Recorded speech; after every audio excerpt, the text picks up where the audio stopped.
Are you ready?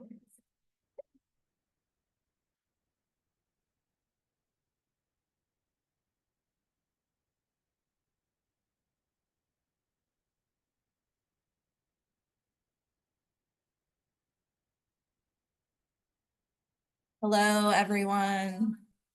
Hi, welcome. My name is Dr. Sarah Polo. I'm an assistant professor of English, and I also am a writing program administrator for the first year writing seminar here at Cady College. It is my pleasure to welcome everybody to today's We Who Wow conversation. From the very beginning, leadership, social responsibility, these have all been hallmarks of a Cady education. Even from the programs, from the college's inception, Virginia Alice Cady envisioned a school where women would gain the necessary preparation to do what she called the great work of enlightening and saving the world. No pressure. Today's We Who Wow conversation is hosted through a collaboration between the First Year Writing Seminar Program and the Sarin Betts Institute for Women's Leadership, Social Responsibility, and Global Awareness. The First Year Writing Seminar, FWS 101, is a foundational course for Cady students. In this course, our students are enhancing their writing skills alongside their understanding of the college's threads, which are women's leadership, social responsibility, and global awareness.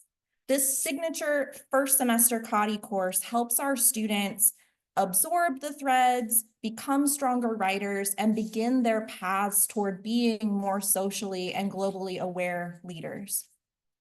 Today's We Who Wow conversation is made possible through the Sarin Betts Family Foundation, whose generosity allows students to explore the threads, women's leadership, social responsibility, and global awareness through engaged experimental learning opportunities.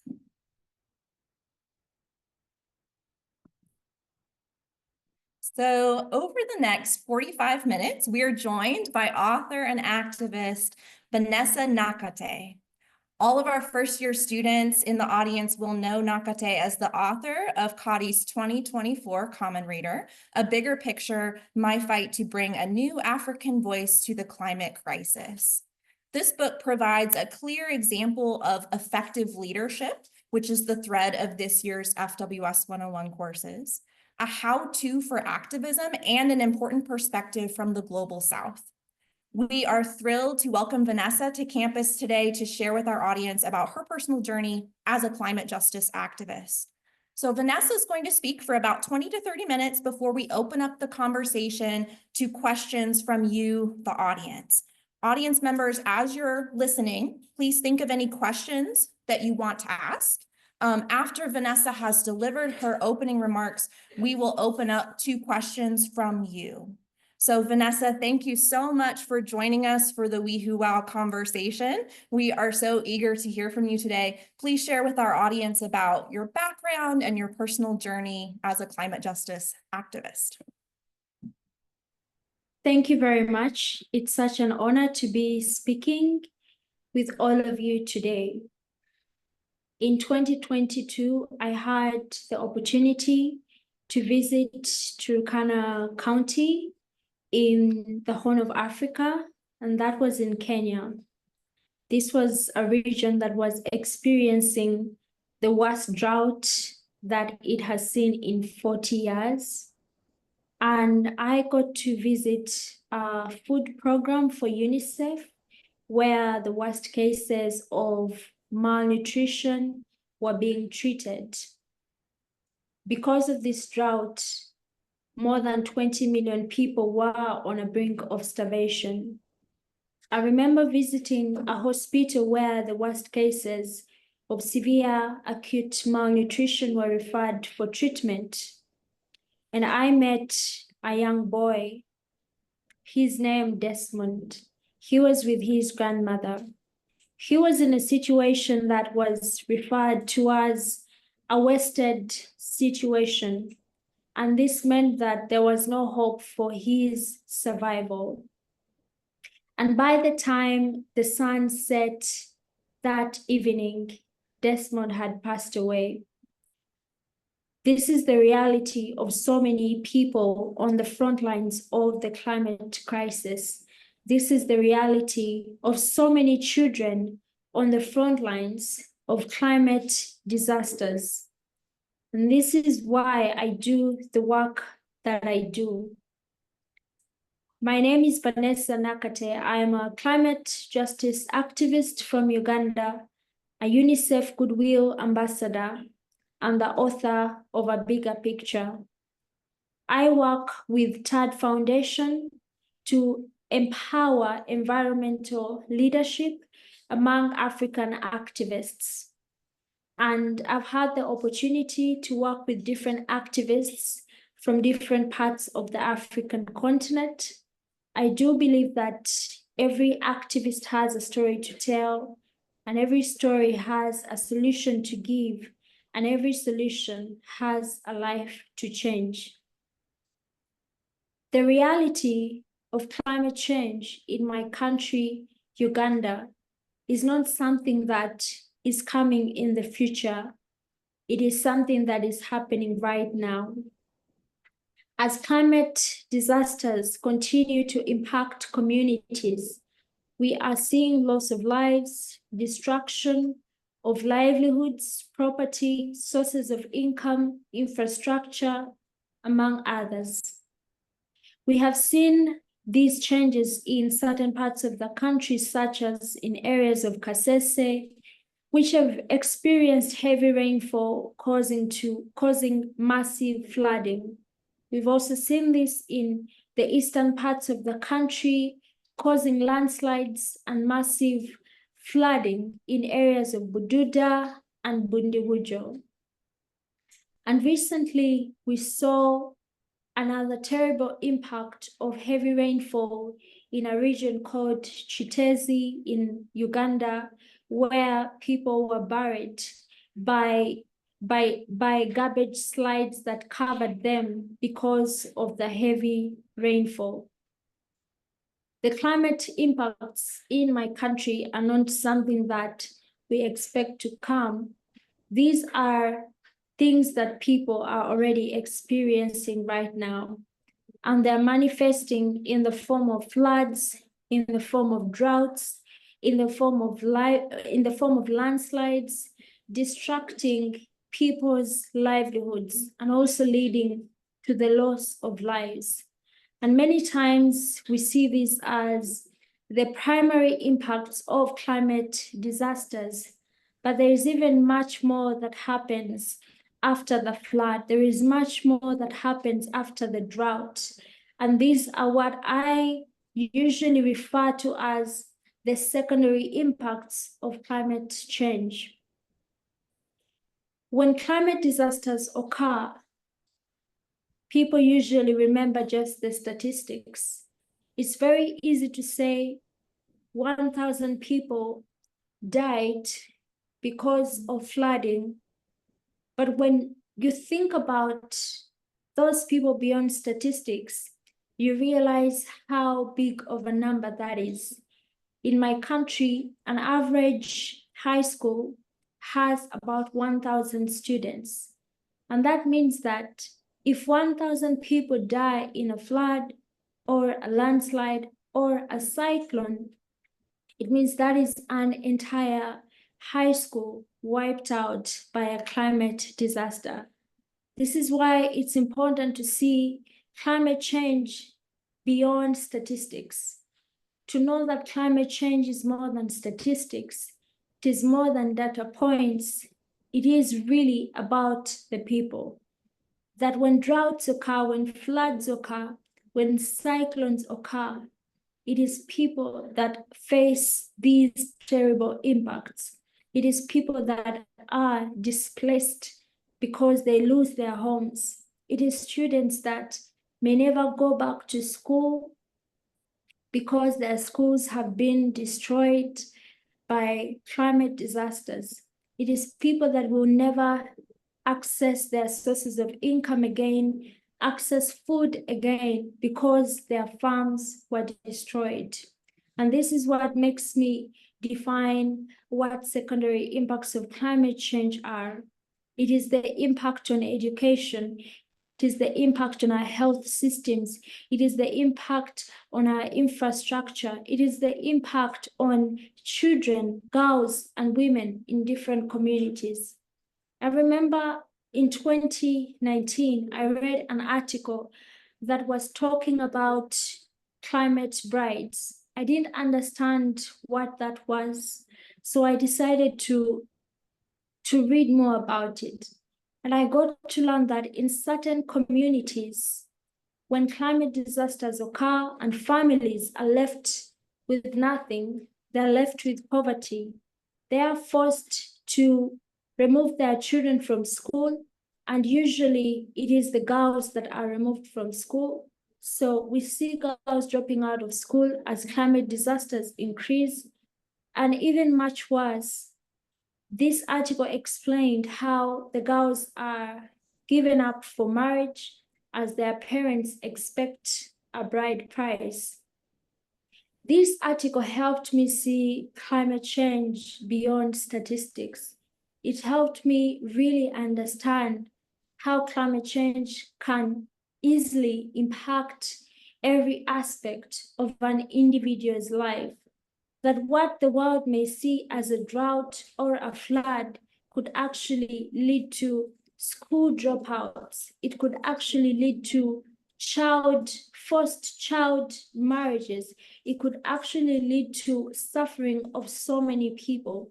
And that is why, it's important to really look beyond the statistics, because you start to ask questions of how not just a community is impacted, but how individuals are impacted. This article helped me understand the intersection of climate change.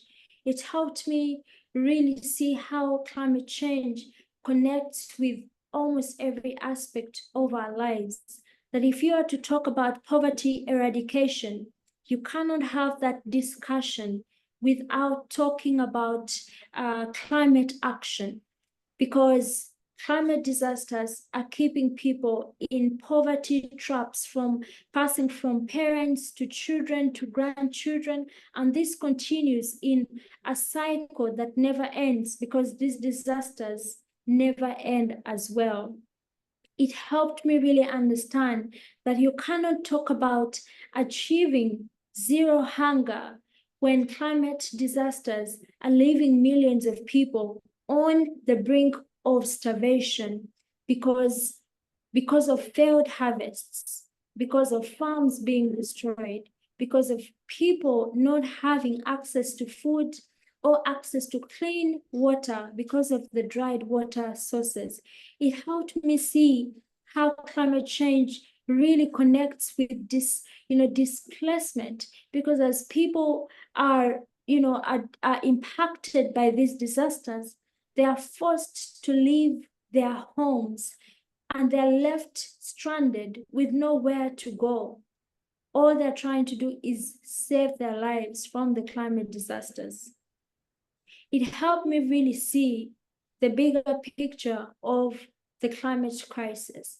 That when we talk about climate change, it isn't just one facet. There are many other facets that really relate with the climate crisis. And that is why it is important that we look at it with an intersectional lens, that we look at it in a lens that doesn't just talk about transitioning to renewable energy, but in a lens that asks questions of, are people's lives being protected even as we make this transition to renewable energy?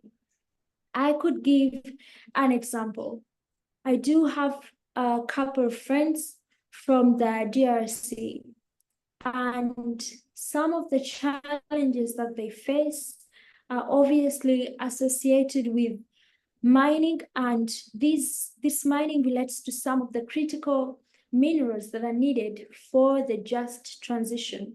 And as much as the world may, for example, celebrate electric vehicles, for them, they don't see this as a celebration really, because they worry that as the world hungers for electric electric vehicles, it is going to exacerbate mining in the communities, which is going to exacerbate child labor and violence in their communities. So you start to see even the climate solutions beyond electric vehicles. You start to see them beyond solar panels. You start to see them beyond tree planting, but also have the aspect of people.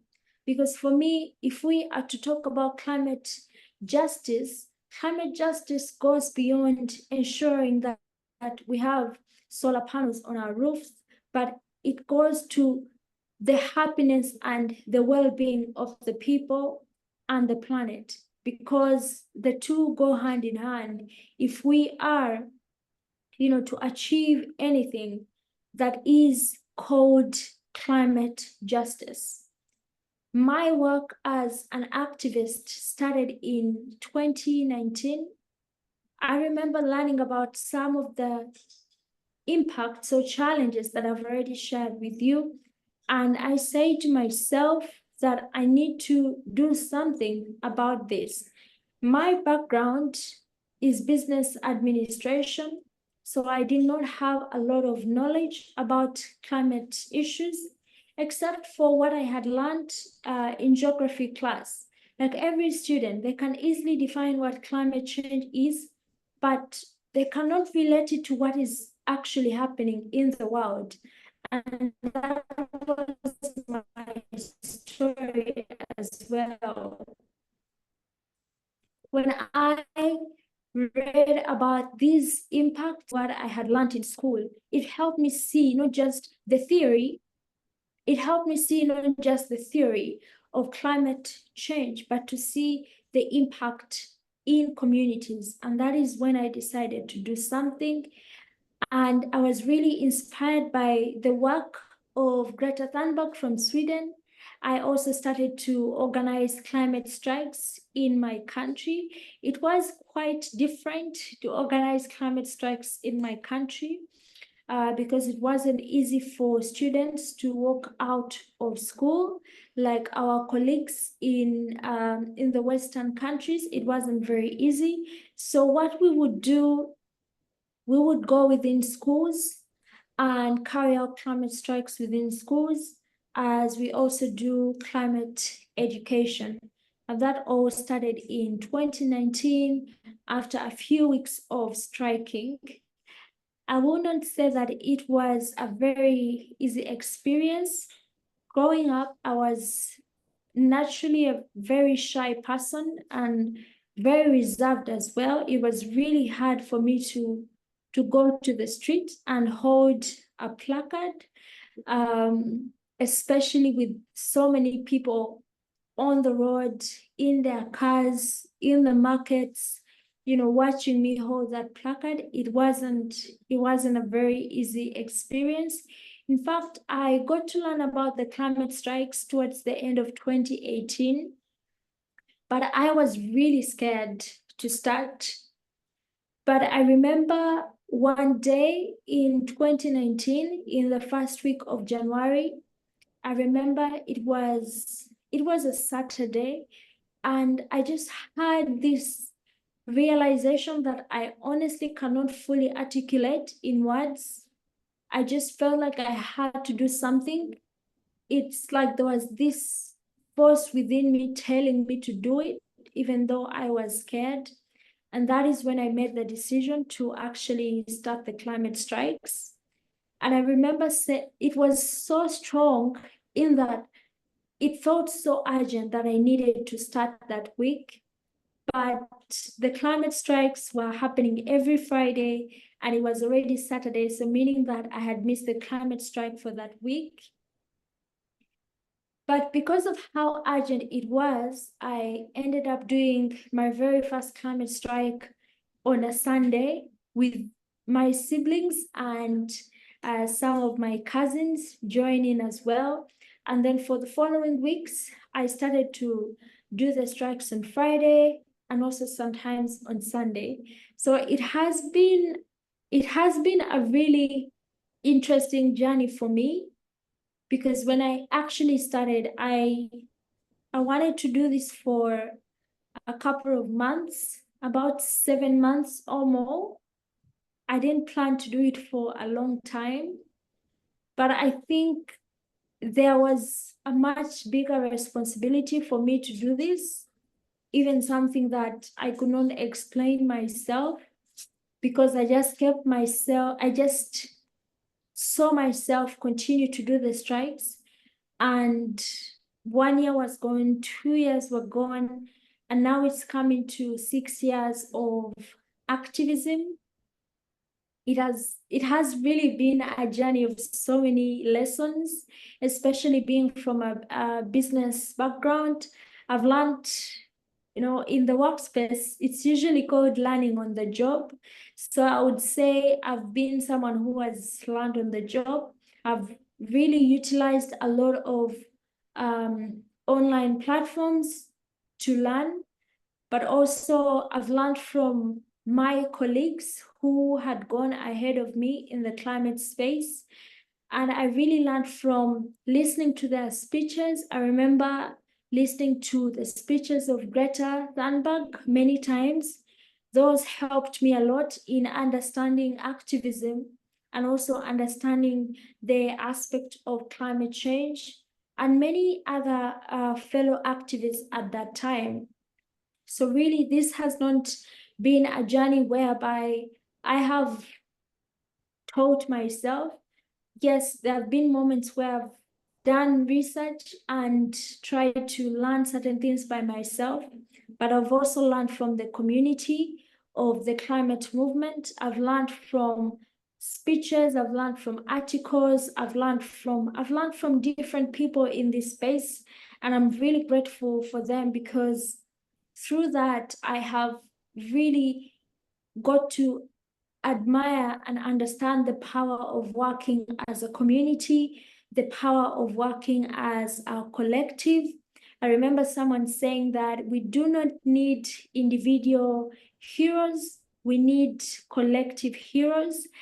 And being a part of the climate movement has helped me experience that, to really appreciate the power of working together and working united to make this world a better place.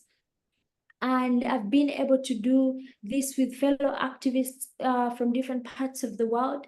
But I've also done it in my country, Uganda, with some of the activists that I work with at TAD Foundation. And basically what we do in Uganda at the grassroots level, we work on the Vash Green Schools project, which I started in 2019. And this is a project that involves the installation of solar panels and clean cooking stoves in schools in Uganda.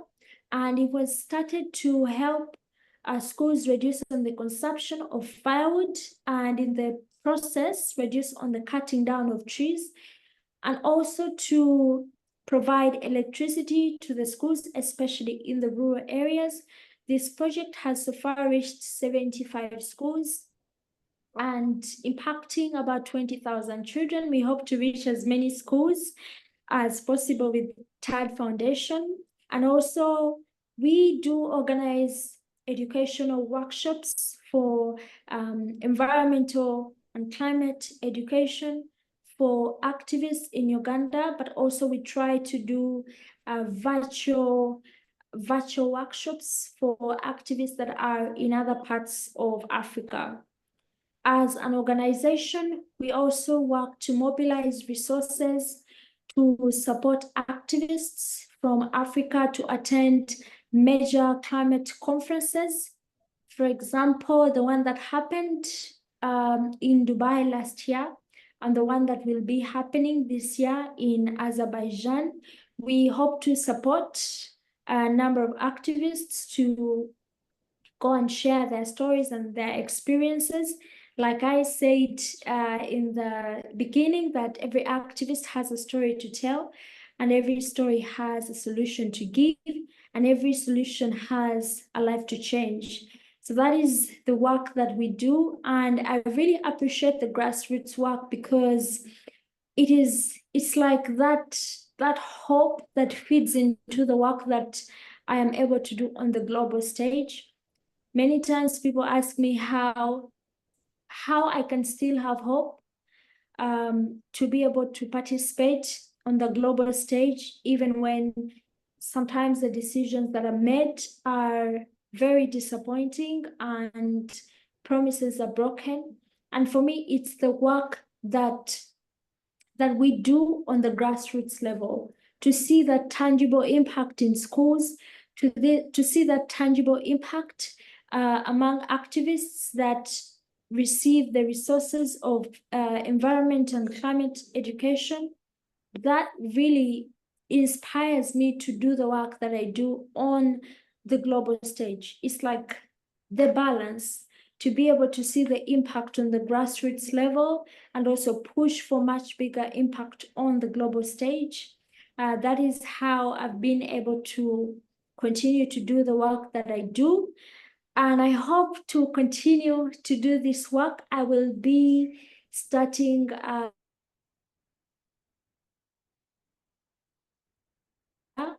and I hope that this masters can help me to continue to do work in the climate space and also to be able to formulate or to support policies that ensure that our environment is protected and that the people are protected.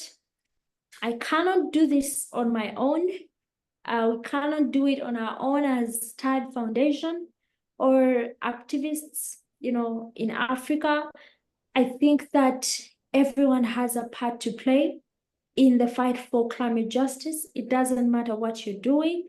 Many times people think that everyone has to go to the street, but being in this journey has helped me understand that some people will go to the street, some people will teach in school, some people will support activists in courts when they have court cases holding governments or corporations accountable. I've really learned that the different roles actually fit in the work that we are doing to make this world a better place. And I really hope that you can all be a part of this movement in whatever way that you can. If it's to be on the street, if it's to be through teaching, if it's to be through supporting your community, talking to your family about this, using your social media platform. There is really a way for each one of us to participate in this work.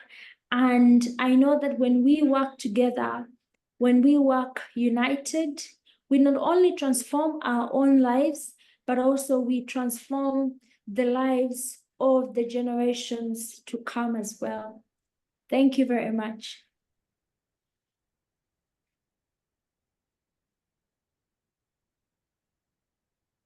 So thank you so much, Vanessa, for sharing your journey and your experiences. What we're now going to do is take some questions from our audience, our auditorium of folks who are here.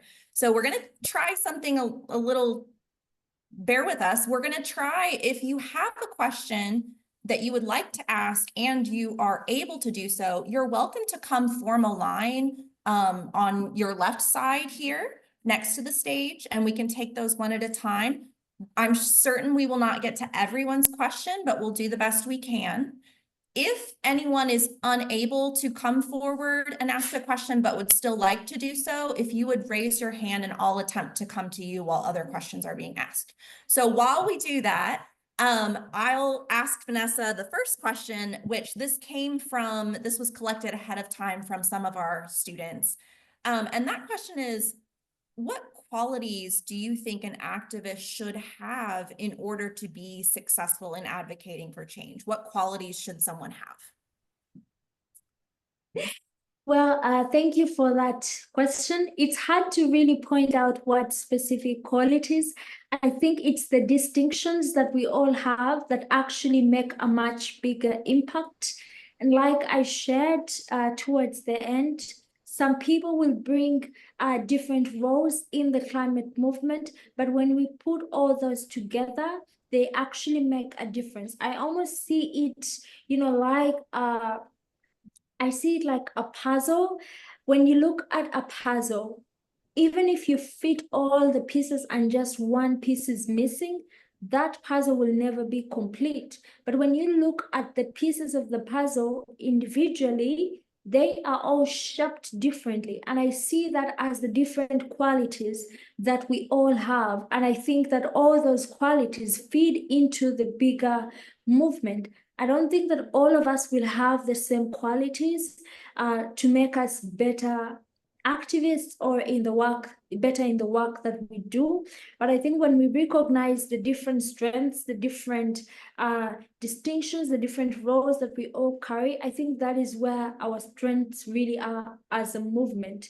Because I may be able to have a quality of organizing, maybe organizing a climate strike, but I may not be able to have maybe another quality that makes a climate strike successful, and that is where someone else comes in. So we've been for example, in TAD Foundation, we have people who are really good at social media, and we have people who are not so good at social media, but they are good at working on logistics. Then we have people who are good at working on creating research papers, but also we have people who are really good at curating workshops to ensure that they are successful. So we bring all those qualities and merge them together to bring out the bigger impact. So it's really in recognizing every person's strength. That is what truly makes the difference when we put all the strengths and qualities together. There is no perfect way to be an activist. There are so many ways to be an activist. Thank you, Vanessa. I'm going to ask our students who are live in the audience to ask their question after introducing themselves to you. So could you introduce yourself and say where you're from? My name is Nicole Fink. I'm from Lafayette, Indiana, home of Purdue. My question is, I'm sure you've heard of the activist groups, for climate change, that are actually, taking action in not a healthy manner. One example that comes to mind is, Just Stop Oil. What is your opinion on those groups? Well, thank you for your question. What I can say is that when I joined the climate movement, I decided not to be the one that says this is the best way to do activism. And I've been asked this question so many times, and my answer has always been how extreme. I'm always asked how extreme should climate activism go? And my answer is always how extreme should environmental destruction go before we make tangible action? And I think that environmental disasters are making much more impact than what we see some of the groups that are being said are making bad impact. So it's really a place of talking together as a community, but not from a place of saying what you are doing is wrong, but seeing how we advocate better, how we do our activism better. Because there is no judge in the climate movement who says this is the perfect way to do activism. But if we work more united as a community, we can find alignment in what may be the better strategies of asking for climate justice from governments or from corporations.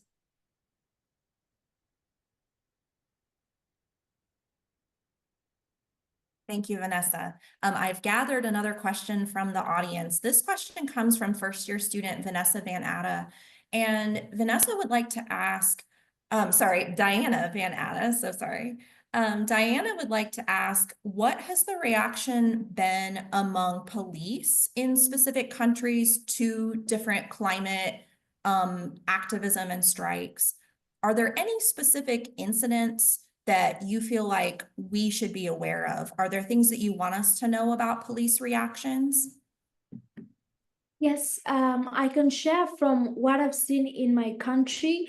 I know that police is going strong on activists, not just in my country, but also in other countries. But to share the example of my country, there are activists who are, working strongly on the end to ask for a stop to the East Africa crude oil pipeline. And every time there is a protest, there is an arrest, and the activists are put in jail. So this is something that we are actively seeing in my country, Uganda. I believe it's something that is happening also in other countries where police are arresting activists for protesting for a better planet, which is actually, it is sad, given that the work that activists are doing is to demand for a better world, not just for us, but for everyone else. When we talk about a more sustainable world, a healthier planet, it isn't just for activists, it isn't just for scientists, it is also for the very police that is arresting activists. It is for the very governments, health personnel, all of us that live on this planet. So it's really sad to see that there is a great attack on activists in different parts of the world. And even to speak even beyond that, we've seen murder of activists, especially environmental defenders in indigenous communities. It's important that you know this and maybe try to read more about it, that many indigenous people who are on the front lines have lost their lives because they're trying to defend the environment.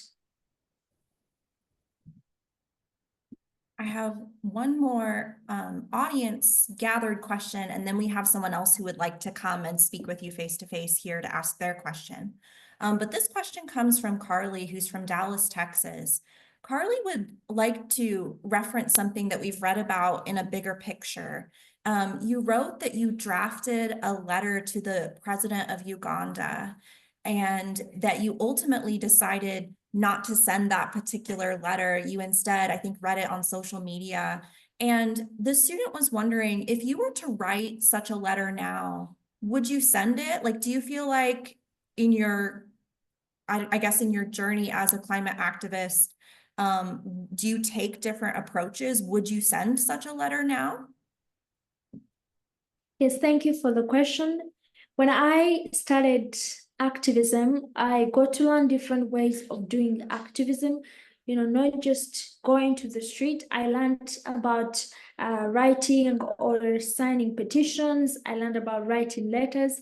And I remember writing a letter that I ended up sharing on social media. And also, I didn't know how to get it to the president.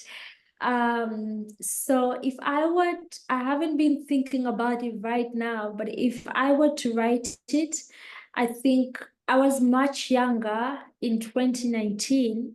If I was to write it now, I think I would have to first find out how to actually deliver it to the president so that it doesn't just end on social media. I think it's also one of the ways of doing activism. It can be your president, it can be your member of parliament or Congress or anyone or mayor. So I think that writing letters is also one of the effective ways of doing activism.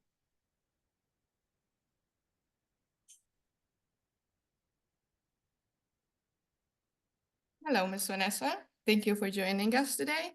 My name is Leila. I'm from Bosnia and Herzegovina, from Europe. And I have two questions, if that's okay with you. Yeah. First, do you think it's much, much harder to organize protests and all of those things regarding climate change in continents like Europe, like Africa or Asia than it is in continents like North America? Number one. Number two, in your opinion, or from your knowledge, how much effect do wars, genocides, all of those things have on climate change? For example, if World War I, World War II didn't happen, would we still be in the same situation that we are now with climate change, or would it be a better situation? Along those lines, if you understood. Yeah, thank you so much for your questions. For the first one, yes, it is harder to organize climate strikes or protests in some African countries, but let me speak for my country, Uganda. It is harder. We've really never organized a big climate strike here. One, because not so easy to get the permits and also the resources to organize that.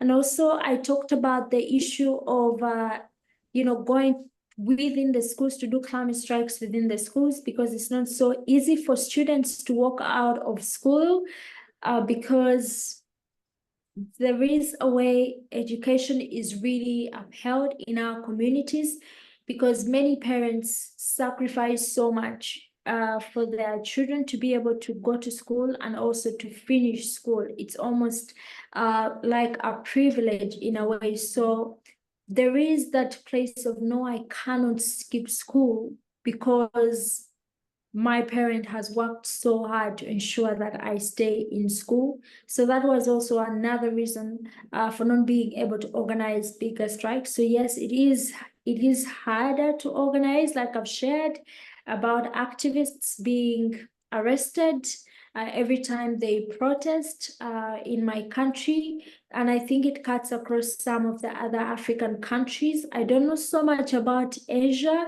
but it could be the same story. But yes, there is obviously a difference between how we organize in the different continents. And then when it comes to really the impact of wars and genocide, even before we talk about the impact on the environment, we must recognize the impact on people and people's livelihoods.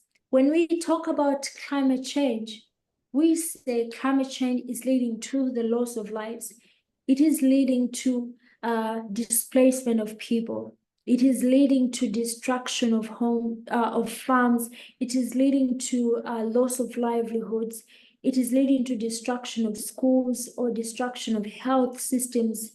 This is exactly what wars or genocide do as well. They lead to the loss of lives, innocent lives, and they lead to the destruction of not just homes, hospitals, schools, but even the environment itself. So it's really important to see that our fight for climate justice is not just a fight, it's not just a fight against the war on nature and the environment. It's also a fight against the war on humanity. And humanity, those are the lives and the well-being of present and future generations. War should not exist at all in any way. It never should exist, because it leads to loss, damage, destruction, and so much pain and suffering.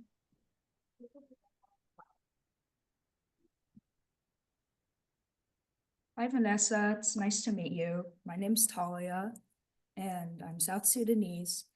And the question that I have for you is, I know that semantics, and whether that be conscious or unconscious word use, is probably not like the most important element regarding the timeliness of the climate crisis right now, but have you found that the way a sentence or a headline is crafted, like, for example, the use of the term global south creates both like this literal and figurative distance almost from like the actual issue at hand? Like, in your experience, have you seen this affect the response of said collective heroes? I'm sorry, can you rephrase again? I didn't hear you very well. Okay. have you found like the way a sentence or a headline is crafted, such as the use of the term Global South creates both a literal and figurative distance, like a detachment almost of the issue of the climate crisis at hand? Like in your experience, have you seen this affect the response of the collective heroes or the potential collective heroes? Yeah, thank you very much for your question. Now, when it comes to the term Global South, I admit that I use it a lot as well.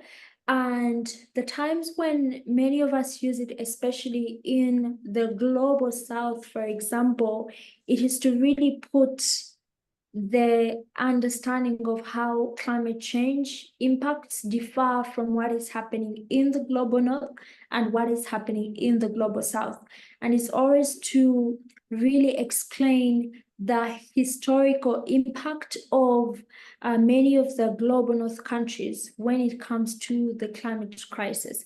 So you'll find many of us saying the global south is not on the front lines of the climate crisis, but I have to rephrase that. We can say the global south is not responsible for the climate crisis, but it is on the front lines of the climate crisis. So this is the reality of the climate injustices that are happening to the communities in the global south. So in the climate space, I would say many of us have used that kind of language to really show the difference between the impact of the climate crisis, but also to show the historical responsibility between the global south and also the global north. If there are moments where it can be problematic, maybe, I'm not so sure. But we've focused more on really putting that explanation of why the global south needs climate justice, or why the global south needs climate reparations. But I also understand that sometimes language or titles that I use maybe for articles can be really misleading. I've had a personal experience of that. I remember, I think in I can't remember the year very well, but it was after the world was opened again after the lockdowns. And I remember doing an action at a climate conference, and it was an action about climate finance because countries, the Western countries, had promised to give climate finance of $100 billion, and this was not delivered, and it was not, the promise was not really kept. So we were doing this action and asking the former president of the United States, President Obama, to say something about this, because when he was in term, he talked about the $100 billion as well. But now there was really no tangible action of the delivery of that money. And when I participated in that action with other activists, some of the major title or the headline of the articles that were being shared were Vanessa Nakate attacks President Obama, and yet that was not what happened. So sometimes the headlines can be misleading, and someone can see that headline and actually not read the actual story of what really happened and what the activists were demanding or asking for. So it's very possible for language and headlines to be misleading. That's why it's really important to be careful with what language we are using, to be careful with, I have been misquoted sometimes, so that a headline can be catching for maybe people to read, and that is not right. So it's really important that the language that we use, even as we talk about climate issues, be it the climate crisis or climate justice or climate finance, that the language is not misleading. Thank you to our audience members for these great questions. And thank you so much, of course, to Vanessa Nakate for sharing your experiences and your knowledge with us. I'm just going to, as we wrap up our conversation, I have a few announcements. So first of all, audience members, you're asked on your program to complete a post-attendee survey. There's a QR code that you need to scan. You can do that with your device. For first-year writing seminar students, this is especially important because this is your tracking your attendance. So make sure to scan that QR code.